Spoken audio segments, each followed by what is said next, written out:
بسم اللہ الرحمن الرحیم۔ السلام علیکم ناظرین، آپ یوٹیوب چینل دیکھ رہے ہیں، میں عمران خان ہوں۔ عمران خان صاحب کے لیے پوری دنیا میں آواز اٹھ رہی ہے، بین الاقوامی سطح پہ رولا پڑ گیا ہے، اور میں کچھ چیزیں آپ کے سامنے رکھتا ہوں ابھی۔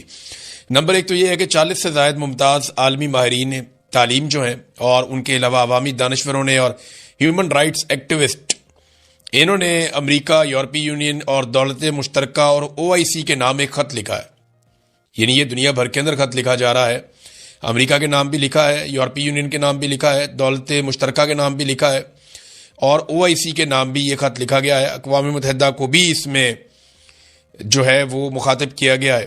عمران خان کو طبی سہولیات فراہم کی جائیں، عمران خان صاحب کے خاندان اور ڈاکٹرز تک رسائی دی جائے، اور سیاسی بنیاد پر جو ان کی قید ہے اس سے ان کو رہائی دی جائے۔ اب یہ عالمی سطح کے بہت سارے لوگ ہیں، 40 سے زائد لوگ ہیں، اور یہ بڑے با اثر لوگ ہیں دنیا میں۔ ہیومن رائٹس کے حوالے سے ان کی خدمات ہے، اور ان کی خدمات کا اعتراف بھی کیا جاتا ہے۔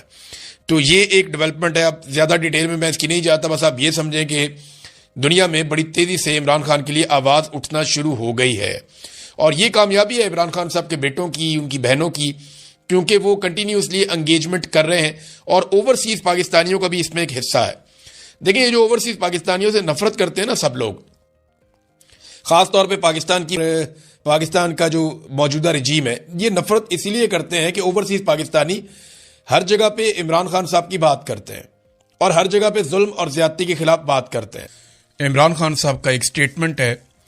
عمران خان صاحب نے جیل میں جو ملاقات کی ہے اس میں بیرسٹر سلمان صفدر کو کچھ چیزیں کہی تھیں۔ ایک تو کچھ خبریں جھوٹی چلا دی گئی کہ عمران خان صاحب نے یہ کہہ دیا کہ اب اسلام آباد احتجاج کرنے کوئی نہیں آئے گا، یا کوئی بھی اسلام آباد کا رخ نہیں کرے گا، یا کوئی مارچ نہیں ہوگا۔ تو اس کی انہوں نے تردید کی، انہوں نے کہا جی ایسی کوئی بات انہوں نے نہیں کی۔ دوسری کچھ اور باتیں بھی ان سے منسوب کی گئی بلا وجہ، لیکن وہ باتیں ساری جھوٹی ہیں۔ عمران خان صاحب نے کیا کہا، یہ آفیشلی پاکستان تحریک انصاف نے جاری کر دیا۔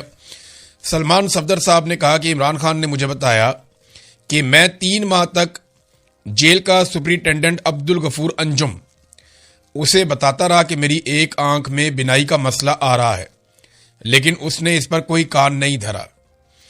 کئی دن تک میری ایک آنکھ کی بینائی 100% تک چلی گئی تھی، یعنی بالکل اس آنکھ سے عمران خان صاحب نابینا ہو گئے تھے، دیکھ ہی نہیں پا رہے تھے۔ مجھے ڈاکٹر عارف نے بتایا کہ انجیکشن لگانے سے بینائی میں 15% بہتری آئی ہے۔ اس کے بعد سے میری بینائی میں کوئی بہتری نہیں آئی۔ میں بالکل بھی اس علاج سے مطمئن نہیں ہوں۔ میں مسلسل کہتا آیا ہوں کہ میرے ذاتی ڈاکٹرز کو بلایا جائے تاکہ پتہ چلے کہ آنکھ میں بلڈ کلوٹ یا خون کا لوتھڑا آنے کی اصل وجہ کیا ہے، بنیادی وجہ پتہ چل سکے، لیکن مسلسل اس سے انکار کیا گیا۔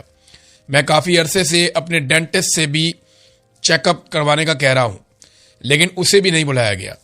مجھے اور بشرا بی بی کو 24 گھنٹے قید تنہائی میں رکھا جا رہا ہے۔ بشرا بی بی کی بھی آنکھوں کا مسئلہ آیا، اور 2 ہفتے بعد وہی میڈیکل بورڈ ان کا معائنہ کرے گا جس نے میرا معائنہ کیا تھا۔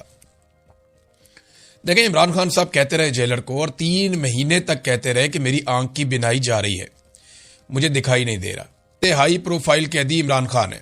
میں آپ کو کیٹیگوریکلی اور کلیئرلی یہ بات بتا رہا ہوں، کیونکہ میں اس ساری صورتحال سے گزرا ہوں۔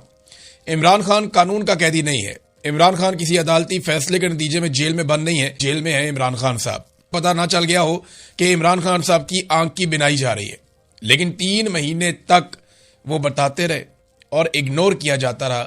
تو اس کا کیا مطلب ہے؟ اس کا مطلب یہ ہے کہ اس ملک میں، اور انہوں نے طاقت کے بلبوتے کے اوپر نظام کو کنٹرول کر کے عمران خان صاحب کو جیل میں رکھا ہوا ہے، جیسے کہ انہوں نے ایک جعلی حکومت بنا کے اس کو بھی اقتدار میں رکھا ہوا ہے۔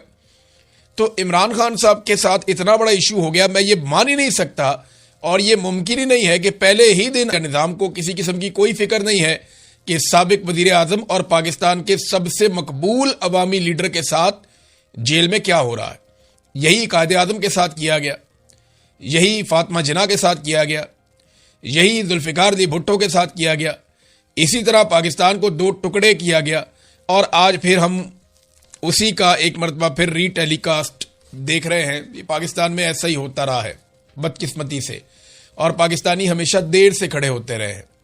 پاکستانیوں نے پہلے ہمیشہ نقصان اٹھایا، اور اس کے بعد اس نقصان کے خلاف آواز اٹھائی۔ تو اس مرتبہ پاکستانیوں سے گزارش ہے کہ کوئی بڑا نقصان ہو جائے اس سے پہلے آپ اپنے حق کے لیے آواز اٹھائیے آئین اور قانون کے مطابق۔ ناظرین، اب آ جائیں بین الاقوامی خبروں پہ۔ مختلف امریکی بحری بیڑے الگ الگ طرف سے آبنائے ہرمز کی طرف جانے والے جو سمندری رستے ہیں ان کی طرف بڑھ رہے ہیں، اور ان جہازوں کی جو آبنائے ہرمز سے گزر کر آئیں گے ان کی ناکہ بندی کے لیے یہ امریکی بحری بیڑے آگے بڑھ رہے ہیں اور وہاں ناکہ بندی شروع کرنے والے ہیں۔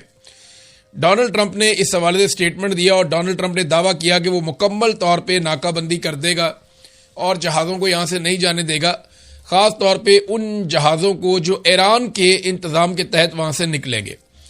ڈونلڈ ٹرمپ نے کہا کہ ایران کی نیوی جو ہے وہ اس وقت سمندر کی تہہ کے اندر موجود ہے، یعنی وہاں لیٹی ہوئی ہے، ہم نے ان کے جہاز تباہ کر دیے، یہ کہا ڈونلڈ ٹرمپ نے۔ مکمل تباہی کر دی ان کی نیوی کی ہم نے۔ 158 جہازوں کا اس نے کلیم کیا۔ اس سے پہلے ڈونلڈ ٹرمپ نے ایک دفعہ 42 جہاز کہے تھے، ایک دفعہ کوئی 58 کہے تھے، پھر بڑھ گئے تھے، اب 158 ہو گئے ہیں۔ تو ڈونلڈ ٹرمپ ایگزیجریٹ کرتا ہے، جھوٹ بولتا ہے، یہ اب دنیا کے اندر سب جاننا شروع ہو گئے ہیں۔ انہوں نے کہا جی ہم نے جن کو ہٹ کیا تھا وہ کم تعداد میں تھے، لیکن ہم نے جن جہازوں کو تھوڑا بہت چھوڑ دیا تھا وہ فاسٹ اٹیک شپس تھے، تیز رفتار سے چل کے اٹیک کرنے والے شپس تھے، کیونکہ ہم انہیں اپنے لیے خطرہ نہیں سمجھتے تھے۔ لیکن اب اگر یہ ہماری طرف بڑھیں گے تو ہم انہیں بھی تباہ کر دیں گے، اور انہیں ہماری بلاکیج کو اگر یہ خراب کرنے کی کوشش کریں گے، ہماری رکاوٹوں کو اور ناکوں کو ہٹانے کی کوشش کریں گے تو ہم انہیں تباہ کریں گے، اور اسی طرح تباہ کریں گے جیسے کہ ہم نے سمگلروں کے جو جہاز تھے یا سمندر میں کشتیاں تھیں ان کو ہم نے تباہ کر دیا تھا۔ امریکہ کے اندر جو ڈرگز آتی تھیں سمندر کے ذریعے سے، ان کی ایک بڑی مقدار کو ہم نے ختم کر دیا ہے، اور ہم یہاں پہ یہی کریں گے۔ Thank you very much for your attention to this matter President Donald J Trump. تو یہ ٹرمپ کی جناب ایک اور دھمکی آ گئی۔ تو ٹرمپ تو کہہ رہا ہے کہ وہ نگرانی کرے گا اور وہ بلاکیج لگائے گا آبنائے ہرمز کے ارد گرد، یعنی آبنائے ہرمز میں سے ایک تو ایران نہیں گزرنے دے گا ان جہازوں کو جو امریکہ اور اسرائیل کے حمایتی ہیں، اور دوسرا جو ایران کی شرائط کے مطابق نہیں گزریں گے ان کو وہ روکے گا۔ اب جو ایران کی شرائط کے مطابق گزریں گے ان کو امریکہ روکے گا، یعنی کوئی بھی یہاں سے نہیں جا سکتا۔ سب سے بڑا پنگا پڑ جائے گا چائنا کا۔ چائنا نے یہاں پہ ایک سٹیٹمنٹ جاری کیا ہے، چین کے وزیر دفاع کا سٹیٹمنٹ میں آپ کو پڑھ کے سناتا ہوں، یہ بہت امپورٹنٹ ہے اس وقت۔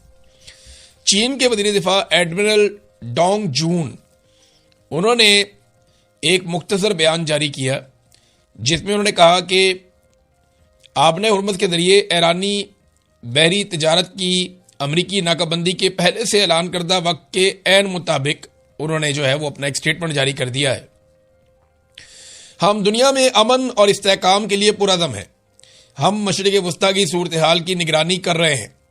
ہمارے جہاز آبنائے ہرمز کے پانیوں میں مسلسل آ اور جا رہے ہیں۔ چین نے کلیئر کیا کہ ہم آبنائے ہرمز کے پانیوں سے گزر رہے ہیں، ہم جا بھی رہے ہیں، ہم آ بھی رہے ہیں، مسلسل ہم ٹریول کر رہے ہیں۔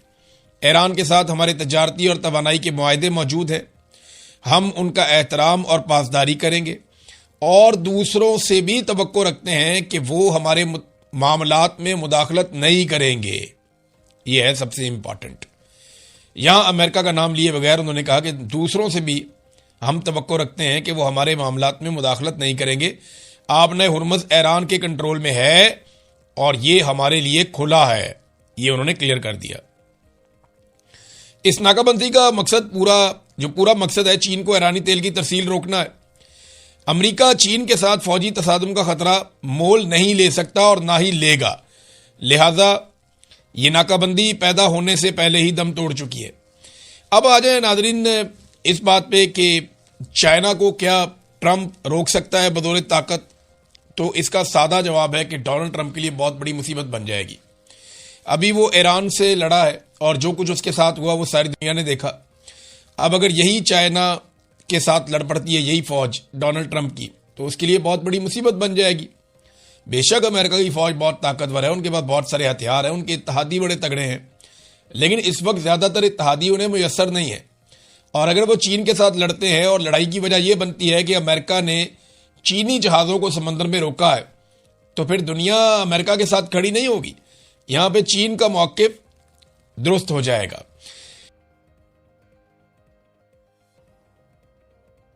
طالبات کے اندر کتنی فلیکسیبلٹی ہو سکتی ہے، کس کے کیا مطالبات ہیں، یہ ہم بات کرتے ہیں نیکسٹ ویلاگ میں، اور انتظار کرتے ہیں کہ کوئی اچھی خبر آئے۔ اب تک کے لیے اتنی، اپنا خیال رکھیے گا، اپنے اس چینل کا بھی۔ اللہ حافظ۔